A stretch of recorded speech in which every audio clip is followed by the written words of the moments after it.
له البيان الشمس والقمر بحسبان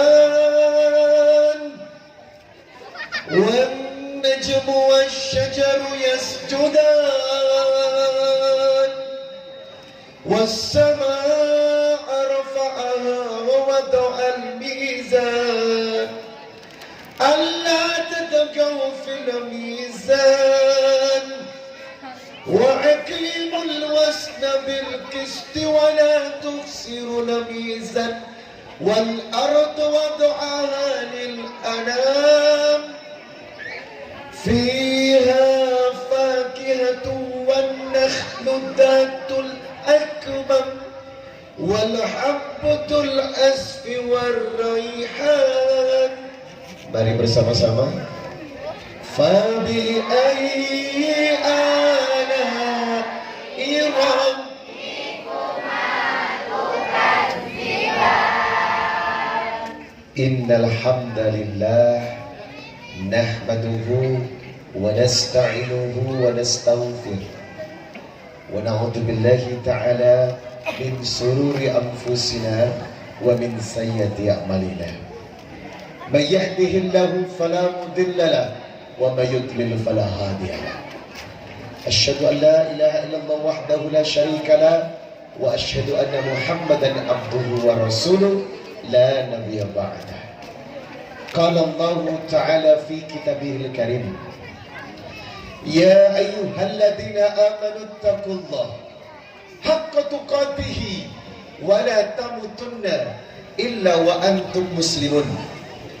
يا أيها الناس اتقوا ربكم الذي خلقكم من نفس واحدة وخلق منها زوجها وبث منهما رجالا كثيرا ونساء واتقوا الله الذي تساءلون به والأرحام إن الله كان عليكم رقيبا.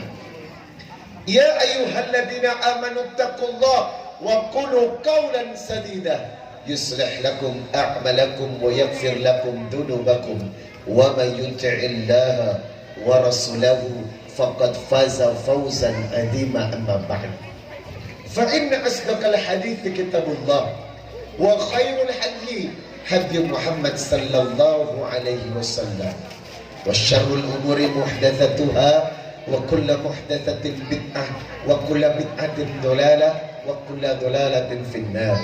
اللهم صل وسلم على نبي محمد وعلى آله وصحبه ومن تبعهم بإحسان إلى يوم القيامة. Jamaah belum kompak. Boleh? Sikit lagi boleh? Jamaah lumayan lah 88,8%. Boleh semangat lagi? Karena pengajian ini butuh M2R alias emak rempong.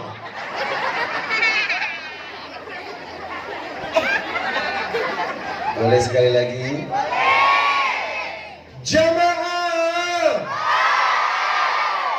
Oh jamaah. Alhamdulillah. Serasa malam ini kita syuting di Trans TV ya. Islam itu indah. Lebih indah lagi setelah melihat senyum gue.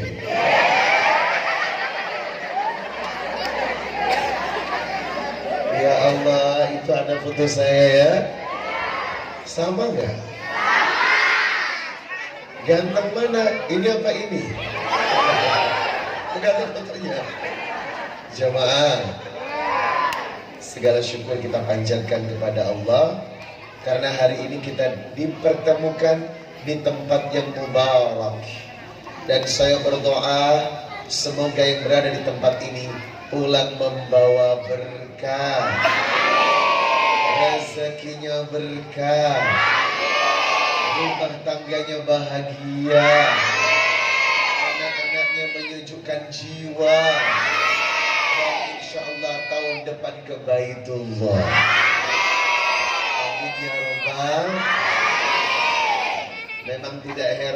di setiap pengajian yang banyak datang itu adalah macan.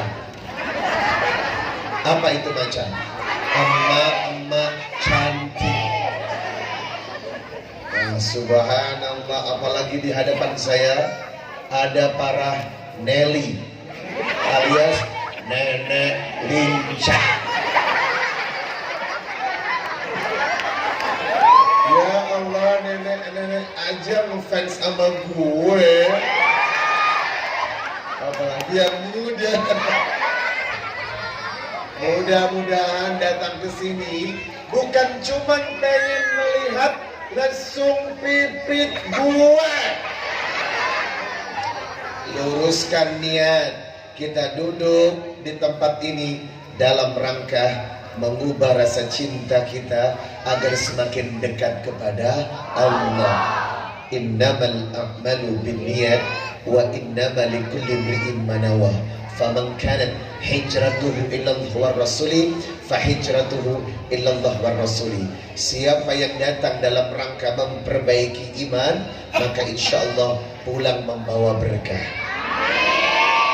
Siapa yang malam ini diniatkan langkah kakinya untuk menuntut ilmu, maka Allah tunjukkan orang itu menuju surga. Rasulullah sallallahu alaihi wasallam bersabda, "Man salaka tariqan yaltamisu fihi ilman, sahallallahu lahu bihi tariqan ilal jannah." Barang siapa yang bersungguh-sungguh mencari jalan hadir di majelis menuntut ilmu, maka setelah pulang dari majelis itu Allah tunjukkan orang itu menuju surga. Quran surah Al-Mujadilah ayat 11. Yarfa'illahu alladhina amanu minkum walladhina utul ilma darajat. Allah mengangkat orang yang beriman dan orang yang berilmu beberapa derajat. Quran surah Zumar ayat 9. Qul hal yastawil ladina ya'lamuna wal ladina la ya'lamun. Allah akan membedakan orang-orang yang sering taklim belajar agama dengan orang-orang yang tidak pernah belajar agama. Sebab kata Nabi, talabul ilm faridatun ala kulli muslim. Wajib hukumnya menuntut ilmu bagi setiap muslim, baik laki-laki ataupun perempuan.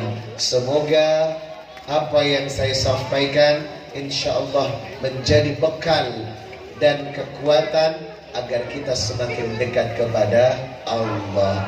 Amin ya rabbal. Hari ini saya berada di depan Masjid Baitul Ma'mur, betul? Saya doakan Allahumma ftahli abwaaba rahmatik. Ya Allah, rahmatilah orang-orang yang berada di tempat ini. Ibu tahu Baitul Ma'mur? Kenapa masjid ini diberikan masjid yang bernama Baitul Ma'mur? Karena ini berkaitan dengan perjalanan Rasulullah sallallahu alaihi wasallam. Dalam surat Al-Isra, surat 17 ayat pertama, Subhanalladzi asra bi'abdihi lailan minal masjidil haram ilal masjidil aqsa alladzi barakna haulahu linuriyahu min ayatina innahu huwas samiul basir. Ketika Nabi Isra dari Mekah menuju Palestina, Mi'raj dari Palestina menuju langit, maka Rasulullah bertemu dengan para nabi di 7 langit. Ketika di langit pertama, Rasulullah disentop oleh penjaga malaikat. Stop, man anta? Ana Jibril. Man huwa? Siapa dia? Muhammad. Apakah sudah diutus menjadi nabi? Kata malaikat penjaga langit pertama, sudah. Tolong buka pintu langit pertama. Shh. Dibuka pintu langit pertama, Rasulullah disambut oleh nabi yang pertama kali diciptakan oleh tanah liat. Dan nabi ini bernama Nabi Adam. Didoakan bersama Nabi Adam, meluncur ke langit kedua. Shhh. Di langit kedua bertemu dengan nabi yang tidak memiliki bapak, cuman punya ibu, dan dilahirkan dari seorang wanita yang tanpa bersuami. Kulitnya putih kemerah-merahan, rambutnya sepundak, dan nabi ini memiliki mukjizat bisa menghidupkan orang mati. Dan nabi ini bernama Nabi Isa. Di langit ketiga Nabi disambut dan bertemu dengan seorang Nabi yang ganteng banget. Wajahnya laksana bulan purnama. Kalau ibu melihat Nabi ini, OMG, hello. Saking gantengnya suami ditinggalkan. Dan Nabi ini bernama Nabi Yusuf. Di langit keempat, Nabi disambut dengan Nabi Idris. Di langit kelima, Nabi disambut dengan Nabi Harun. Di langit keenam, Nabi disambut dengan Nabi Musa. Di langit ketujuh, Nabi terkejut bertemu dengan seseorang yang duduk di singgasana. Dan orang itu wajahnya mirip Rasulullah. Bentuk fisiknya, kulitnya, rambutnya mirip Rasulullah. Dan di langit ketujuh bertemu dengan Nabiullah Ibrahim alaihissalam. Jadi dalam satu hadis, Pak, wajah Nabi Ibrahim dengan wajah Rasulullah itu mirip. Bentuk fisik Nabi Ibrahim, rambut Nabi Ibrahim itu mirip dengan Rasulullah sallallahu alaihi wasallam. Jadi Nabi yang paling tinggi kedudukannya di langit ketujuh adalah Nabi Ibrahim. Dan di belakang Nabi Ibrahim ada Ka'bah langit. Di belakang Nabi Ibrahim ada Ka'bah langit yang tiap hari dimasuki 70.000 malaikat untuk tawaf di langit. Malaikat tiap hari tawaf. Dan Ka'bah langit itu bernama Baitul Ma'mur. Jadi masjid ini diambil dari nama Ka'bah langit, Pak. Masjid ini diambil dari nama Ka'bah langit. Ternyata Ka'bah pertama itu di langit. Dan ibu, kalau ditarik lurus ke bawah, Ka'bah langit itu tembus langsung ke Ka'bah Baitullah. Makanya orang yang pergi ke Mekah yang belum hamil pulang pasti hamil. Orang yang pergi ke Mekah yang urusannya belum beres pasti dibereskan. Surat Ali Imran 96. Inna awwala baiti wudi'a linnas lalladzi bi Bakkah mubaraka wa hudan lil alamin. Rumah pertama yang dibangun di muka bumi adalah Ka'bah. Siapa yang pergi ke Mekah untuk umrah dan haji, sepulang dari Mekah hidup dan rezekinya berkah. Saya punya adik kandung 8 tahun belum hamil. 8 tahun menunggu momongan. Usaha sudah, obat sudah, dokter sudah, tapi belum hasil. Saya bilang sama adik saya kasih uang berangkat umroh, minta kepada Allah. Habis pulang umroh langsung hamil. Berarti saya doakan yang hadir di sini demi Allah agar Allah izinkan berangkat ke Baitullah. Labbaik Allahumma labbaik, labbaik la syarika laka labbaik, innal hamda wan ni'mata lak wal mulka la syarika lak. Wahai Allah, kami datang memenuhi panggilanmu. Tiadalah sekutu untukmu, Maha suci memuji padamu. Labbaik Allahumma labbaik, labbaik la syarika lak, innal hamda wal mulka la syarika lak. Alhamdulillah. Siapa yang pengen berangkat umrah? Yang ngacung dong. Pengen dong. Siapa yang ingin berangkat umrah? Masya Allah. Ya Allah, kabulkan doa mereka ya Rabb, agar bisa menangis dan sujud di depan Ka'bahmu ya Rabb, agar bisa salat di belakang makam Ibrahim ya Rabb, agar bisa tawaf di Ka'bah dengan membaca doa Rabbana atina fid dunya hasanah wa fil akhirati hasanah wa qina adzaban. Jamaah. Oh jamaah. Alhamdulillah.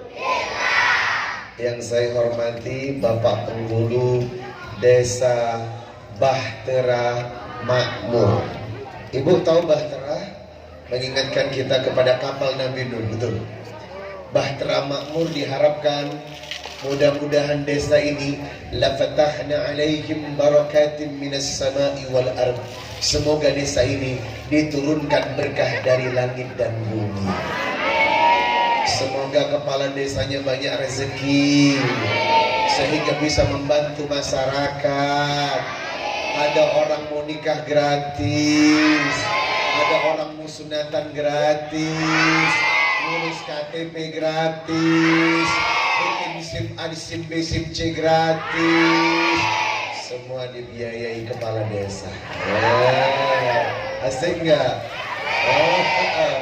Mudah-mudahan Bapak Muhammad Hasbi dijaga Allah dan duitnya makin tebal. Kalau sudah duitnya makin tebal, ibu-ibu mau ngadain pengajian tinggal ngajuin proposal. Sekali tanda tangan disetujui 50 juta. Wow, alhamdulillah. Yang saya cintai ketua panitia yang sudah tadi mengantar beserta rombongan Yayasan Kampung Zikir Madani yang sudah membiayai saya keliling Indonesia untuk berdakwah.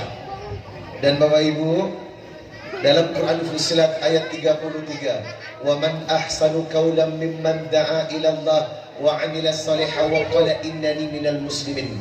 Tidak ada pekerjaan dan perkataan yang dimuliakan Allah kecuali dakwah. Maka dimanapun ada majelis dakwah, selama disebut berzikir kepada Allah dan selama di dalamnya ada mempelajari thaqafah dinul Islam, maka insya Allah pertemuan ini membawa berkah. Semoga dakwah saya dan dakwah semuanya diridhoi Allah Subhanahu wa taala. Amin ya rabbal. Subhanallah walhamdulillah wa la ilaha illallah wallahu akbar wa la haula wa la quwwata illa billahil. Semuanya gemuruh lebih semangat. Subhanallah walhamdulillah wa la ilaha illallah wallahu akbar wa la haula wa la quwwata illa billahil aliyyil azim. Innallaha wa malaikatahu yusalluna 'alan nabi ya ayyuhalladzina amanu sallu 'alaihi wa sallimu taslima. Sallallahu ala Muhammad sallallahu alaihi wasallam. Sallallahu ala Muhammad sallallahu alaihi wasallam. Ya habibi ya Muhammad ya arusan khafiqaini ya habibi ya arusan khafiqaini ya muayyad ya mumajjad ya imaman kiblataini. Sallallahu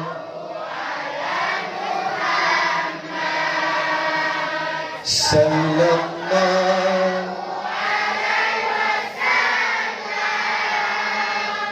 sallallahu alaihi sallallahu alaihi ya tarim ya tarim ya tarim ya tarim syailillah syailillah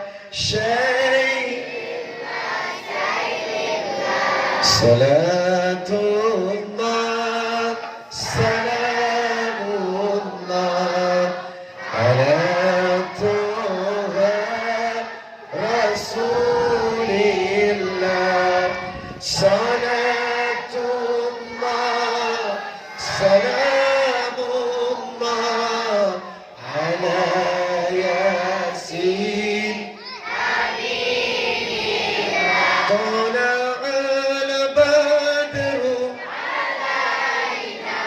من ثاني وجب الشكر علينا ما دعا يا نبي سلام عليك يا رسول السلام عليك يا حبيب السلام عليك صلوات عليك يا نبي كوما وجهيا menyinari alam buana bumi tandus subur kembali rasa gembira di hati Allah ya Nabi salam alaika ya Rasul salam alaika ya Habib salam alaika salawat jamaah oh jamaah alhamdulillah malam ini kita sedang memperingati Maulid Rasulullah Sallallahu Alaihi Wasallam. Saya bangga sama adik-adik remaja ini. Tadi nyanyi lagu Maulana ya, cuman suaranya kurang lepas. Didadari didadam, didadari didadam, didadari didadam, didadam. Nah enak kan? Kan?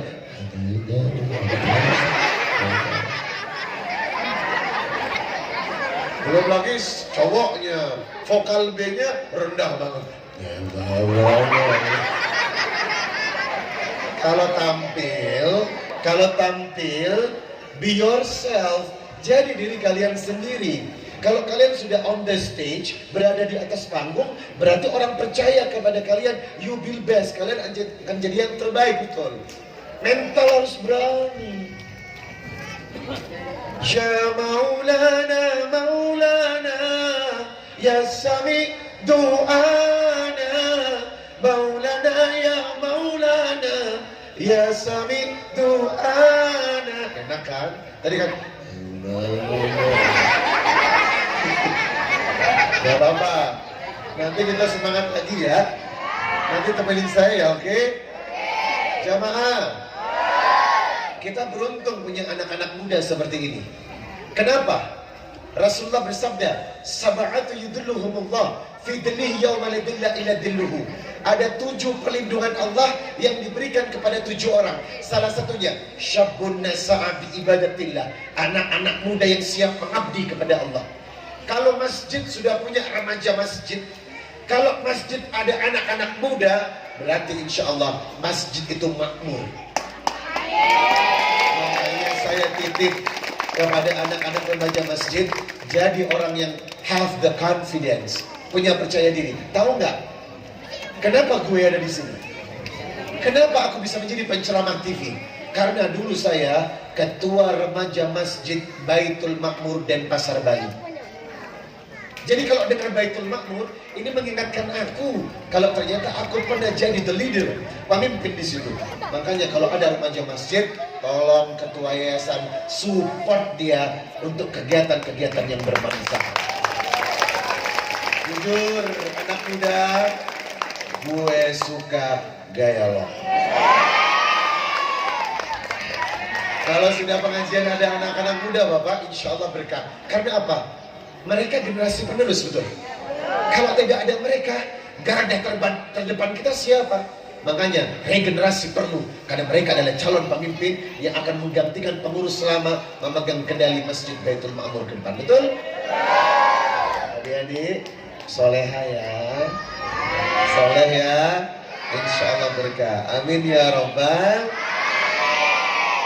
Hari ini kita dipertemukan dengan suasana yang begitu indah. Ibu sehat? Yang biasanya nonton saya di TV sekarang sudah melihat asli. Dan ternyata coba nggak apa-apa sampai pagi. Serius? Sampai subuh? Masya Allah. Alhamdulillah. Rasulullah Sallallahu Alaihi Wasallam sangat mencintai kita. Ibu tahu, ketika Mi'raj sampai di Sidratul Muntaha, Nabi menatap cahayanya Allah. Dalam satu hadis yang sahih, Nabi menatap cahayanya Allah.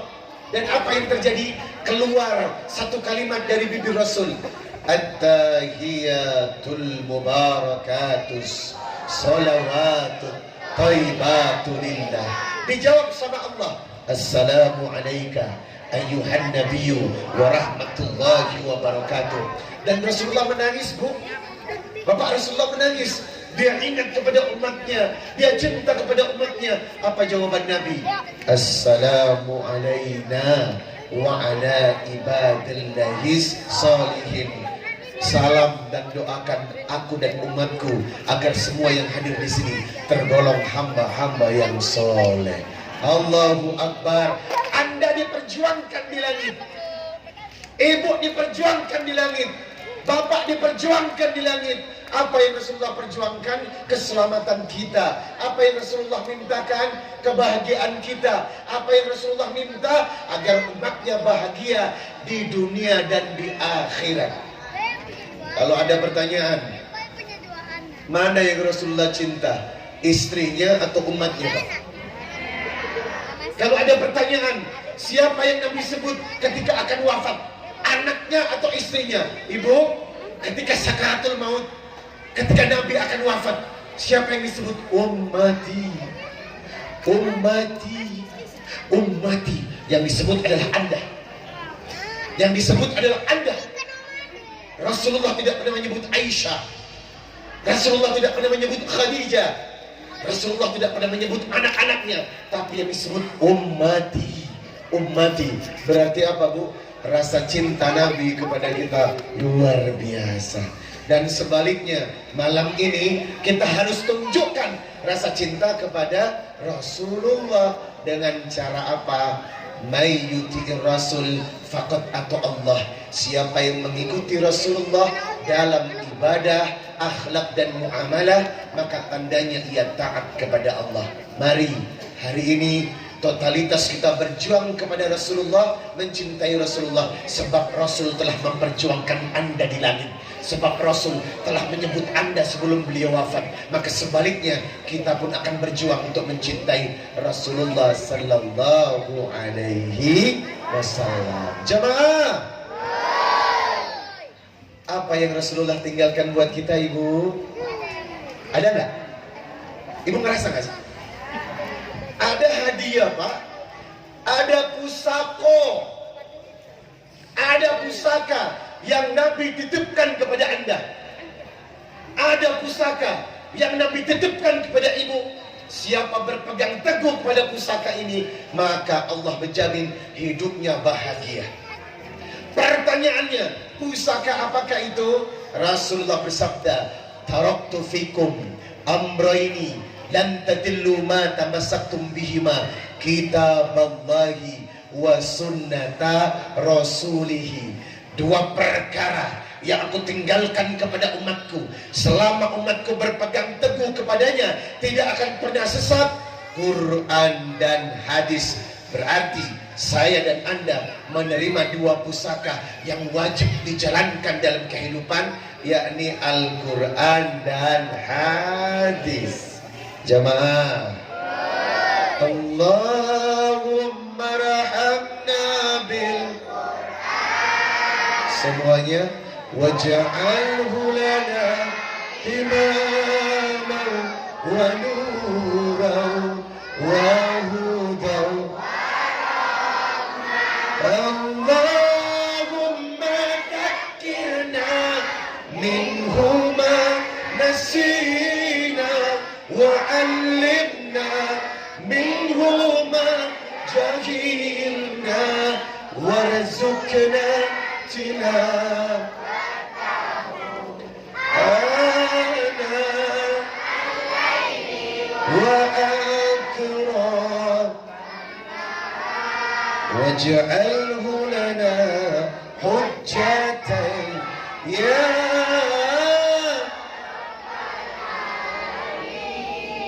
Ini adalah doa khatmil Quran, betul?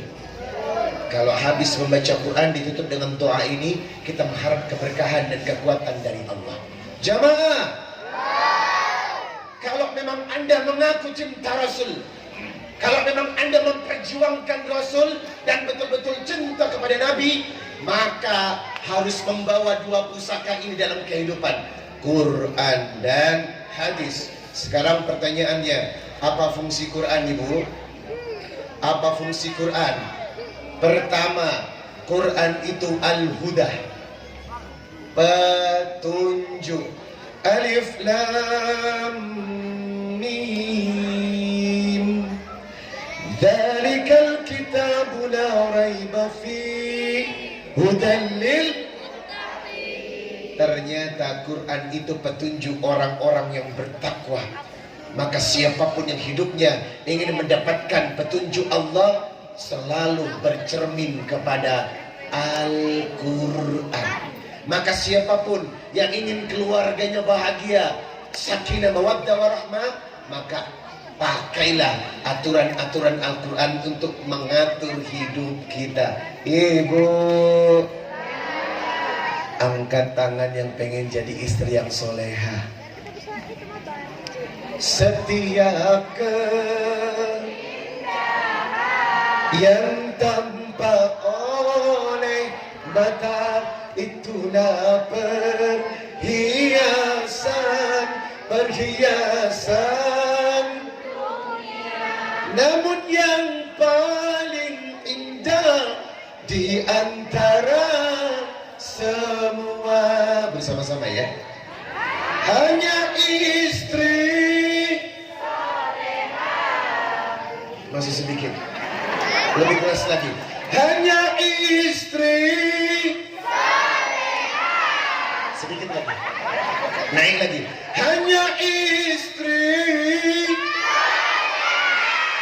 Insya Allah di surga. Alhamdulillah. Bapak pasti mengharapkan istri kita soleha, betul? Oh, istri saya sudah cantik, bodinya bagus, itu bapaknya Ayu Ting Ting ya.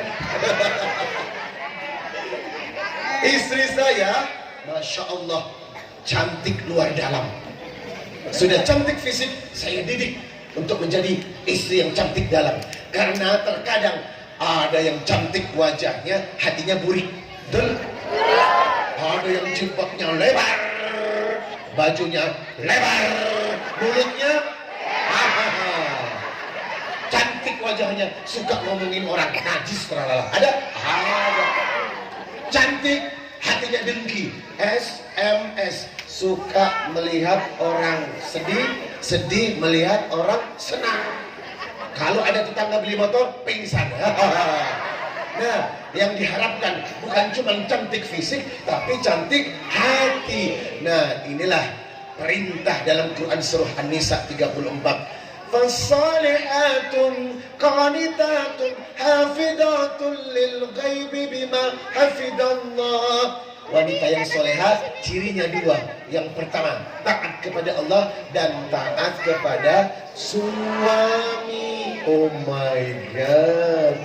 Berarti kunci surganya istri agar bisa masuk surga ada di tangan suami. Maka siapa yang bisa menghormati suaminya, memuliakan suaminya, mengagungkan suaminya, menutup aib suaminya, tidak ngomongin suaminya, tidak banyak menuntut kepada suaminya, maka dialah wanita penghuni surga. Ibu, sayang suami enggak? Cinta suami enggak? Lebih mana, cinta suami sendiri apa cinta suami orang? Masa? Coba survei membuktikan, lebih cantik di mana? Cantik menyambut suami datang atau cantik ke kondangan? Halo? Lebih cantik keluar rumah atau cantik di dalam rumah? Halo? Rata-rata perempuan lebih seksi, menarik, wangi, mohai ketika menghadapi datang ke undangan hajatan. Betul? Giliran jadi penerima tamu, wow, pakai bunga matahari, wow, bulu mata anti badai, lipstick merah muda, cantik dipandang siapa? Suami orang. Giliran di rumah pakai baju kebesaran namanya daster. Iya Pak, iya. Astagfirullah. Berarti ibu bohong. Katanya lebih cantik suami datang. Ternyata suami datang disambut dengan daster. Itu pun baru masak di dapur. Goreng ikan asin, minyak silma, pindah ke muka. Pas suami datang, halo, jamaah, jujur, inilah ketidakpahaman kita akan Quran. Seandainya wanita paham Pak tentang petunjuk Nabi, khairun nisa'illati, wanita yang soleha, pertama tandanya idza nadorta ilaiha sarratha, kalau dipandang suaminya wajahnya menyenangkan, enak dan tidak bikin enak. Jadi Bu, suami datang, ibu harus sudah siap-siap. Pasang apa? Pasang kuda-kuda. Suami datang, ibu sudah di depan pintu. Ngapain? Abang. Pasang posisi seksi, ya kan? Kalau perlu undang rebana. Begitu datang,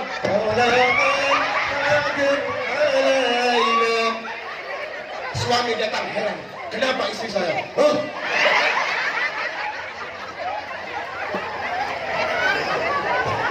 Jamaah, giliran saya datang disambut dengan ibu-ibu yang ngejemput ibu. Ibu pernah nggak nyambut suami dengan rebana? Coba besok. Pasti suami pusing.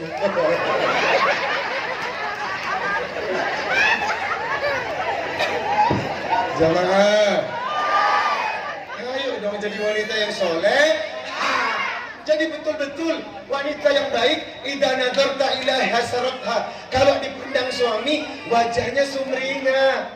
Suami 100 meter baru datang, abang. Belum gitu. Ya, ibu harus begitu. Di dalam rumah jangan pakai jilbab. Kalau keluar rumah jilbab, di dalam rumah ibu harus cantik seperti macan. Agresif, rambut kuncung ke atas. Pakai anting bunga matahari. Kalau bisa pakai baju renang. Begitu suami di rumah, abang.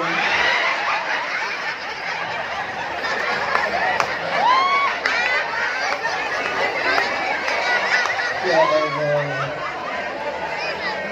Apakah wanita agresif? Harus. Ibu di rumah harus agresif. Kalau perlu ibu nyanyi lagu India. Goyang ngebor. Buat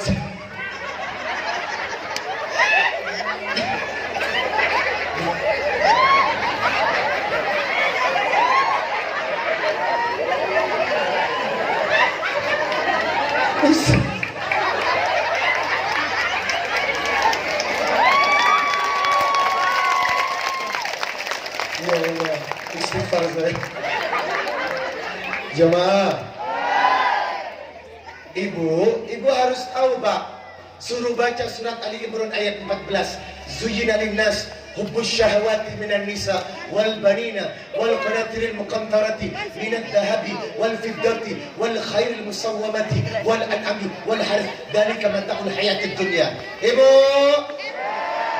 Ali Imran 14 menjelaskan godaan suami adalah perempuan. Bos, kalau kita tak punya pagar, kalau tak pandai menjaga suami dan tidak mempercantik diri, jangan salahkan suami nengok perempuan sebelah. Betul? Di luar sana Anda punya saingan. Siapa namanya? Walimi, wanita maling suami.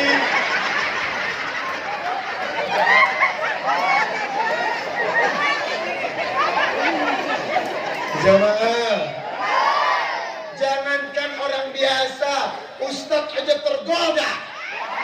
Betul? Ya Allah, ibu, coba tengok ustadz-ustadz kondang di Jakarta, hancur gara-gara urusan perempuan. Betul? Berapa banyak ustadz-ustadz yang tenar, duitnya banyak, akhirnya Allah turunkan karena tidak bisa menjaga perasaan istri pertamanya. Makanya ibu harus servis memuaskan. Malam Jumat kalau dia nggak minta, ibu yang minta. Abang, ayo.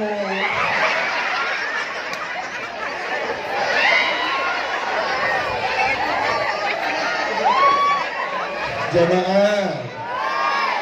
Pak, apa hukumnya perempuan kalau minta duluan? Oh, jangan sok gengsi. Padahal dia pengen. Suami istri jujur. Kalau suka ya bilang. Apakah aib? Tidak. Nabi mengajarkan wanita yang minta duluan, maka sedekahnya, pahalanya lebih banyak daripada laki-laki yang minta duluan. Saya doakan mudah-mudahan menjadi wanita-wanita yang saleh, menjaga tingkah laku, ya, karena semua diatur di Al-Quran. Dan bapak-bapak juga harus paham, ar-rijal qawwamuna 'alan nisa bima faddalallahu ba'dahum 'ala ba'din wa bima anfaqu min amwalihim. Laki-laki itu pemimpin, betul? Laki-laki harus kuat, betul? Dan terpenting harus punya banyak duit. Karena perempuan butuh perawatan, skincare, betul? Saya paling tidak suka melihat laki-laki ongkang-ongkang sementara yang kerja istrinya. Salah kaprah. Laki-laki itu harus jantan, Pak. Anda bekerja siang menjadi malam, malam menjadi siang. Untuk siapa? Untuk istri tercinta. Dan yang kedua, jangan pelit kepada istri.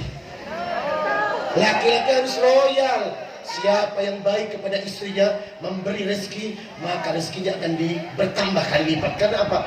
Doa istri. Bima faddalallahu ba'dahum 'ala ba'din wa bima anfaqu min amwalihim. An-Nisa 34. Anda bertanggung jawab mencari rezeki. Makanya laki-laki harus jantan memberikan kebahagiaan kepada perempuan berupa nafkah lahir dan batin. Kemudian apa kata Nabi untuk para laki-laki? Akmalul mu'minina imanan ahsanuhum khuluqan wa khairukum khairukum li nisaihim khuluqan. Sebaik-baik laki-laki yang beriman adalah laki-laki yang paling baik kepada istrinya. Mohon maaf, Islam tidak pernah mengajarkan suami mencaci maki istri. Islam tidak pernah mengajarkan suami mencaci maki keluarga istri. Islam mengajarkan laki-laki wa ashiruhunna bil ma'ruf, harus baik dan memuliakan istri. Makanya kalau ada laki-laki yang mulutnya suka menyakiti perasaan hati istrinya, itu namanya laki-laki yang tidak dibenarkan menurut agama. Apalagi KDRT, suami yang suka mukul, itu merupakan orang yang betul-betul tidak paham agama. Karena perintahnya Pak, surat An-Nisa 19, wa ashiruhunna bil ma'ruf fa in karihtumuhunna fa asa an takrahu syai'a wa yaj'alallahu fihi khairan katsira. Perlakukan istrimu dengan baik. Kalau ada keburukan di istrimu, sabar, karena di balik keburukannya ada kebaikan yang tidak dimiliki wanita yang lain. Makanya harus paham agama, Pak. Membangun rumah tangga, pondasinya paham agama. Menjadi istri harus paham agama. Kalau tidak, cinta makin lama makin bosan. Ada rumah tangga yang makin lama makin bosan. Dingin, sudah nggak ada hasrat. Nah, harus ditingkatkan dengan cara apa? Meningkatkan ibadah kepada Allah Subhanahu wa ta'ala. Jamaah, mau saya kasih tahu tips romantis merawat cinta? Mau? Hidup tanpa cinta bagai taman tak berbunga, hai begitulah kata. Jangan sampai kata Jaja Miharja, cinta seperti sabun, makin lama makin tipis, makin lama hilang wangi. Pak, paling berbahaya kalau Anda sudah merasa bosan sama istri Anda. Ibu, paling berbahaya kalau ibu merasa bosan dengan suami, diajak bercinta berhubungan. Ayo Mak, ayo Mak. Kalau begini bahaya Pak. Karena apa? Ada masalah dalam rumah tangga kita. Harusnya wa min ayatihi an khalaqa lakum min anfusikum azwajan litaskunu ilaiha wa ja'ala bainakum mawaddata wa rahmah inna fi dzalika laayatin liqaumin yatafakkarun. Orang Bu makin cinta bukan mahabbah tapi mawaddah. Apa mawaddah? Semakin lama cintanya semakin menjadi jadi. Makanya kalau ada suami istri yang makin lama makin membosankan, berarti ada masalah. Saya ada tips bagaimana merawat rumah tangga. Mau? Mau aja apa mau banget?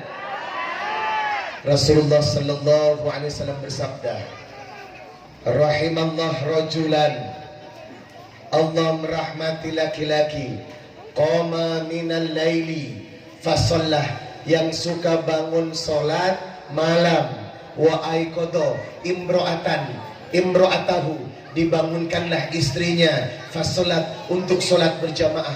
Maka laki-laki yang sering membangunkan istrinya untuk sholat tahajud berjamaah tergolong orang-orang yang dimuliakan Allah. Fa'in abad, kalau istrinya tak mau, nadhaha fi wajhihal ma', diambilkan air, dipercikkan ke wajahnya. Yang kedua, rahimallah imra'atan, Allah merahmati perempuan, qamat minal laili, yang bangun pada tengah malam, fasolat, kemudian dia solat, wa aiqadha, dibangunkan suaminya, fa in aba, kalau suaminya tak mau, fi nadhahat wajhil ma', diambilkan air, dipercikan ke wajah suaminya untuk sholat berjamaah. Pertanyaannya, apakah bapak ibu sering saling membangunkan untuk sholat tahajud?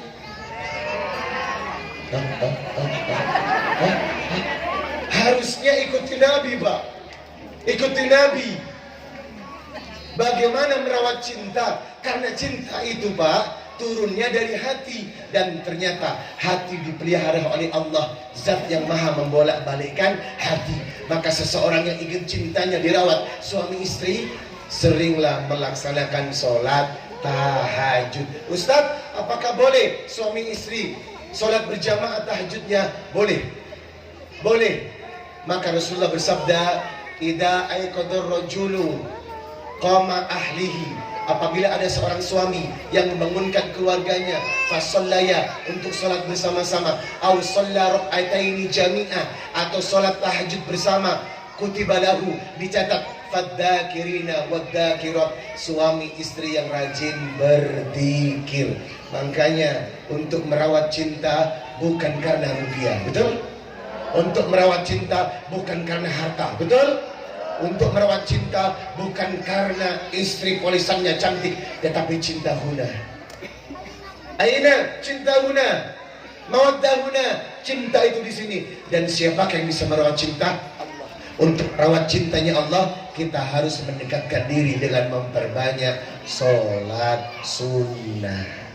Jemaah, nanti malam kita praktekkan ya.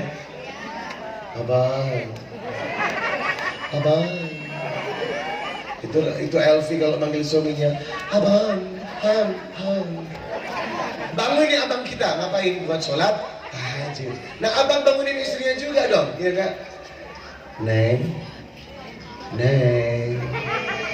bangun yuk, ngapain? Sholat tahajud. Kalau ini dikerjakan, saya jamin rumah tangga Anda akan diberkahi. Karena sholat tahajud salah satu sholat yang dilakukan oleh orang-orang yang taat kepada Allah. Jemaah, seandainya kepala desa kita menggunakan undang-undang Quran dan hadis dalam mengatur masyarakatnya, maka semua akan baik-baik saja. Seandainya rumah tangga berkaca kepada Quran dan hadis untuk memahami hak dan kewajiban suami istri menurut Quran dan hadis, maka rumah tangganya akan kuat diterpang badai. Seandainya anak-anak kita dididik sebagaimana Luqman mendidik anaknya, maka insya Allah anak-anak kita akan menjadi anak-anak yang soleh dan soleha. Mari orang yang mengaku cinta kepada Rasulullah, kembali kita gunakan Quran dan hadis untuk mengatur kehidupan kita, dan dijamin siapa yang berpegang teguh kepada aturan Allah untuk mengatur kehidupan rumah tangganya, masyarakatnya, dan anak-anaknya, insya Allah rumah tangga kita sakinah, mawaddah, warahmah. Amin ya rabbal jamaah. Oh jamaah, alhamdulillah. Yang kedua, apa yang Rasulullah tinggalkan kepada kita, Pak, Ibu? Masjid. Rasulullah meninggalkan masjid pertama yang Rasulullah bangun ketika beliau hijrah dari Mekah ke Yathrib, dari Mekah ke Madinah. Maka yang dibangun pertama kali adalah masjid. Inilah tempat sumber penggemblengan umat dan dakwah. Makanya masjid ini, Pak, bukan cuma mega secara fisik, tolong diisi makmur dengan berjamaah di masjid. Ibu, di manakah sholatnya perempuan? Di mana? Kau tahu? Apa buktinya? Jawabannya benar, Pak. Hadis riwayat Abu Dawud nomor 567. Rasulullah bersabda, la tamna'u nisa'ukum fil masajid. Jangan kalian larang perempuan-perempuan istri-istrimu pergi ke masjid. Tetapi kata Nabi, fi buyutihunna khairul lahun. Tetapi rumah mereka lebih bagus daripada masjid. Berarti kalau ada pertanyaan, perempuan yang sholat di masjid dengan perempuan yang sholat di rumah, mana lebih bagus di mata Allah? Perempuan yang sholat di rumah. Semakin ibu tak tampak oleh orang, keren. Kenapa? Setiap yang ada dalam tubuh ibu itu adalah aurat. Apalagi ke masjid ibu pakai parfum. Apakah boleh perempuan pakai parfum keluar rumah? Tidak boleh. Kecuali di dalam kamar untuk merangsang suaminya. Kalau ibu keluar pakai parfum, berarti ibu merangsang suami orang. Kata Nabi apa? Ini hadisnya keras. Barang siapa perempuan yang memakai wangi-wangian kemudian keluar dari rumahnya melewati laki-laki yang bukan suaminya, dan laki-laki itu mencium bau parfumnya, maka wanita itu disebut wanita pelacur, wanita pezina. Makanya buat ibu-ibu, kalau keluar rumah biar dibilang burkat, bau ketek, lebih baik daripada menghiasi tubuh dengan parfum yang aromanya dicium oleh laki-laki yang bukan suaminya. Bapak rela, Pak, aroma tubuh kita dicium bersama laki-laki lain, Pak? Istri pakai parfum terus ada Bapak rela, Pak? Bapak nggak cemburu? Kalau saya punya istri demikian, saya cemburu. Karena apa? Saya tak mau aroma tubuhnya dicium oleh laki-laki lain. Makanya ibu titip, kalau keluar rumah jangan pakai parfum, karena itu aurat. Yang kedua, Allah melaknat wanita yang mencukur alisnya.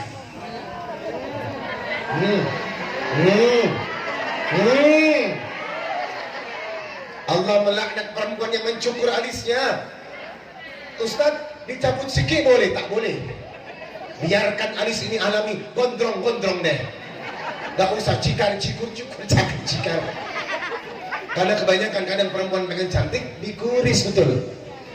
Nabi melaknat wanita yang mengkuris alisnya, yang menyambung rambutnya, yang masang behel di giginya, hanya keperluan agar kelihatan cantik dan mempesona, termasuk merubah ciptaan Allah, menyuntik hidupnya, suntik dagunya. Sekarang banyak filler kan, perempuan suntik semuanya agar kelihatan apa? Cantik dan mempesona. Semua dilaknat karena mengubah ciptaan Allah. Tolong perhatikan ibu-ibu, kebanyakan wanita lupa hakikatnya. Wanita adalah aurat yang harus dijaga karena lebih baik di rumah. Jadi sholat perempuan lebih bagus di rumah. Lalu bagaimana dengan bapak? Bapak di mana? Kalau bapak di rumah setara dengan perempuan, berarti bapak berhak pakai mukena warna pink. Betul? Kalau punya suami model begini, berarti apa? Kalau suami sudah sholat di rumah dan pakai mukena warna pink, inilah suami BENC ong alias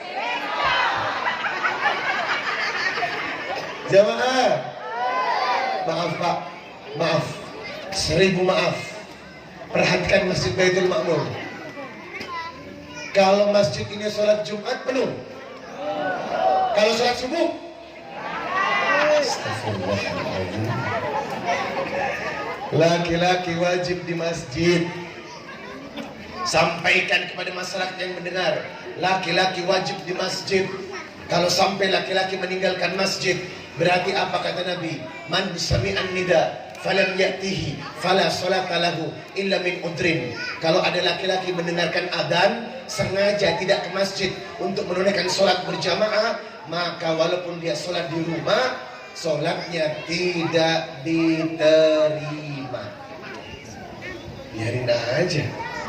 Karena laki-laki sholat di mana? Di masjid. Peninggalan Rasulullah adalah masjid.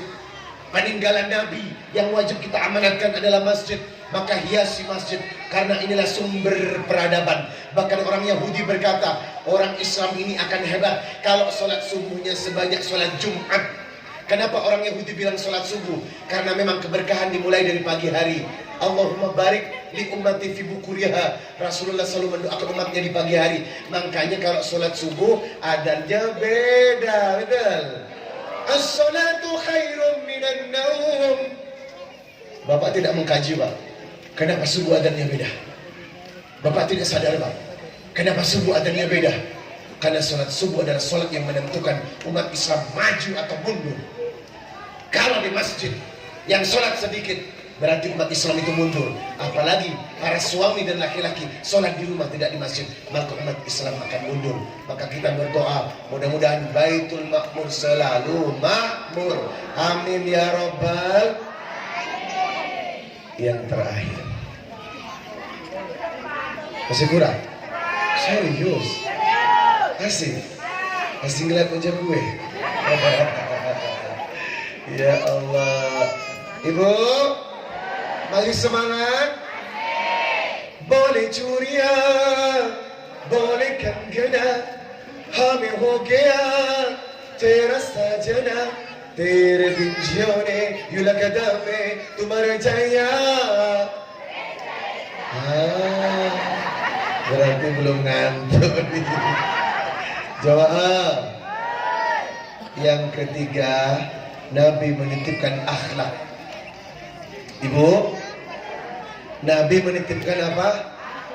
Ibu tahu nggak? Angka pengguguran kandungan gara-gara hamil di luar nikah.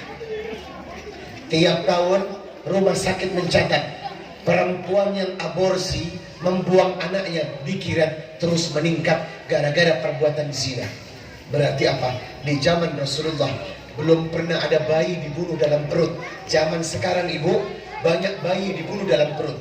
Ibu tahu, aborsi, dimasukkan alat semacam gunting ke vagina perempuan, dipotong-potong bayinya di dalam perutnya, habis itu ditarik keluar. Jadi keluar tinggal tangannya, kepalanya, kakinya. Karena apa? Dia takut ketahuan kalau hamil duluan. Dan data di Indonesia menyebutkan angka aborsi sangat banyak. Di Jakarta angka pembuangan bayi banyak, Bu. Kemarin saya ke Mandailing Natal, punya teman bupati. Saya jalan-jalan bersama beliau di pos kamling. Tahu-tahu ada kardus bergerak-gerak. Saya pikir itu anak ayam. Kita buka kardus itu, Pak. Ternyata apa? Bayi yang sudah dikerubutin semut. Tega banget. Zaman Rasulullah belum ada ceritanya bayi dibuang. Zaman sekarang luar biasa. Di Jakarta kemarin, pemulung sampah begitu ngorek sampah menemukan bayi di dalam sampah. Tapi sayang, separuh badannya sudah dimakan anjing. Berarti apa? Betapa bejatnya akhlak akhir zaman.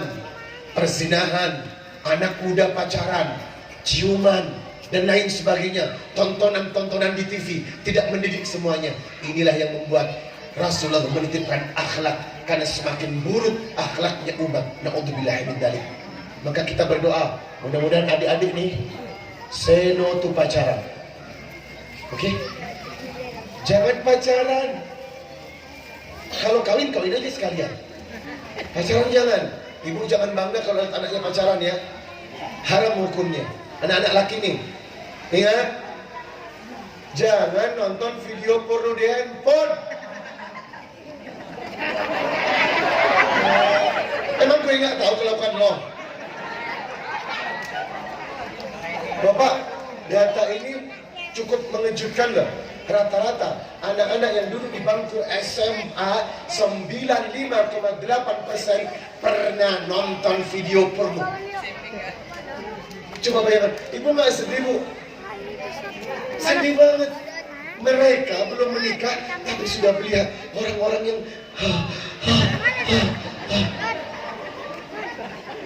kita harus perhatian, Pak. Tanggung jawab kita, anak-anak kita, betul, Bu? Tanggung jawab kita.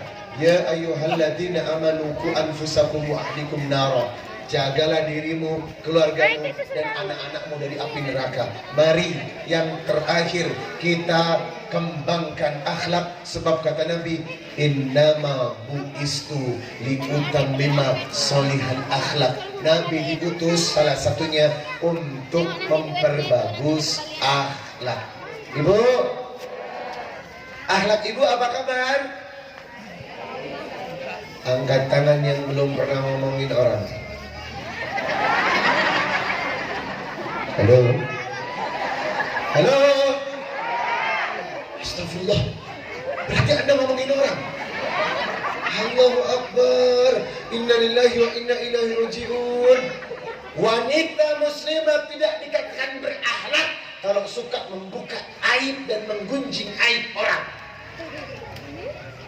Ibu coba baca surat Al-Hujurat ayat 12. Ya ayyuhalladzina amanu jtanibu katsiran minadh-dhann inna ba'dha dhanni wa la tajassasu wa la yaqtab ba'dukum ba'dha ayuhibbu ahadukum ayyakula lahma akhihi maitan fakarihtumu. Jangan suka ngomongin kejelekan orang.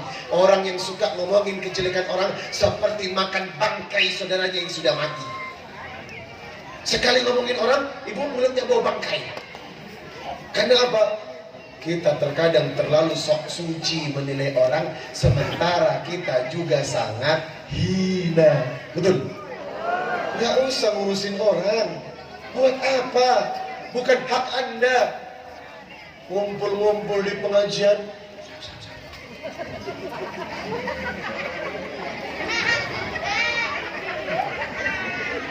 Coba jujur, yang pernah ngomongin orang. Bapak, kata orang laki-laki paling sedikit ngomongnya, betul? Coba saya ingin cek bapak yang ada di sini. Angkat tangan yang belum pernah ngomongin orang. Gak ada. Ternyata ember juga. Mau laki mau perempuan sama saja. Makanya banyak orang mengaku Islam tapi tak berakhlak. Orang yang suka menggunjing, ngomongin orang, menilai orang, sok mau tahu urusan orang, berarti dia tidak berakhlak secara agama. Itulah yang Nabi titipkan. Jadilah orang yang berakhlak, yang tahu aturan-aturan dan batasan-batasan. Alhamdulillah. Ibu, kita hapus dosa-dosa kita dengan amal boleh? Terlalu banyak, Bu, maksiat yang kita kerjakan. Terlalu banyak dosa yang kita kerjakan. Bagaimana caranya? Ustadz Hariri akan mengajak Bapak Ibu melakukan satu amal yang bisa menghapus dosa. Mau tahu? Jangan kemana-mana. Saya akan kembali setelah pesan-pesan berikut ini. Jamaah! Oh jamaah! Alhamdulillah. Silakan Ustadz Hariri.